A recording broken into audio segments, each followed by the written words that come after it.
फसलें तबाही के गर्त में समा जाएंगी और ऐसा होना शुरू हो गया है।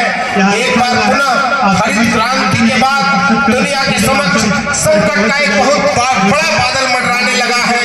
वो संकट का बादल है खाद्यान्न संकट का। खाद्यान्न संकट से दुनिया आने वाले दिनों में जूझेगी, क्योंकि क्लाइमेट चेंज हो गया। तो खाद्यान्न संकट, और खाद्यान्न संकट के कारण आज भी दुनिया में रोजगार देने वाला सबसे बड़ा क्षेत्र कृषि है। तो यानी कृषि का क्षेत्र जब चौपट होगा तो रोजगार का महासंकट खड़ा होगा, जो हम सब के सामने खड़ा हो चुका है।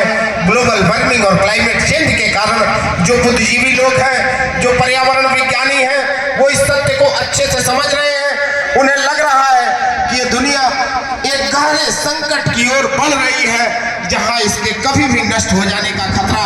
आप सोचें, हम सनातन धर्म से जुड़े हुए लोग हैं, हम सनातन धर्म को आत्मसात करते हैं, और सनातन धर्म के जो पर्व और त्योहार हैं जो हमें संदेश देते हैं प्रकृति और पर्यावरण के संरक्षण का, उन्हें हम स्वीकार करने को तैयार नहीं है। हिंदू धर्म में, सनातन धर्म में 90% से ऊपर के पर्व और त्योहार, अभी छठ को आप देख लीजिए, प्रकृति पर्व है।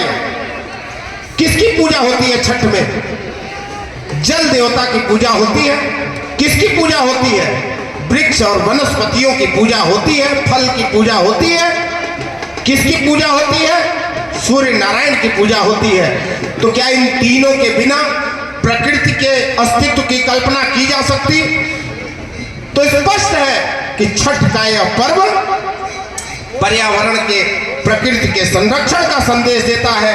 लेकिन हम क्या कर रहे हैं? बहुत सारे लोगों ने बिना सोचे विचारे पोखरे में दिया डालना, इतनी मोटी बात, कॉमन सेंस की बात है, सबकी समझ में आनी चाहिए कि जिस जल स्रोत में मछली है, अगर वहां तेल जाएगा तो तेल ऑक्सीजन की कमी पैदा करेगा, उसको कोई नहीं रोक सकता। उसके बाद क्या होगा? जब ऑक्सीजन की कमी होगी तो ऑक्सीजन की कमी होगी तो मछलियों की मौत होगी।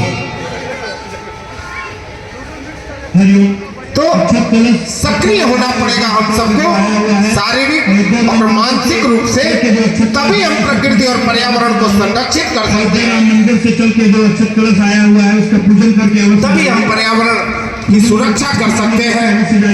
ये हम सभी के लिए सौभाग्य का पल है कि अयोध्या राम मंदिर छठ से बड़ा कोई पर्व नहीं हो सकता प्रकृति और पर्यावरण के संरक्षण का संदेश देने का।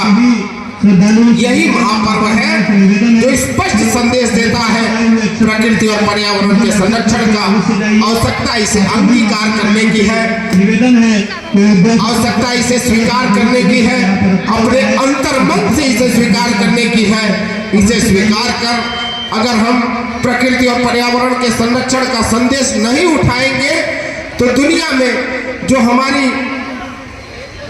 हमारी जो सांस्कृतिक आभा है वो फीकी होगी।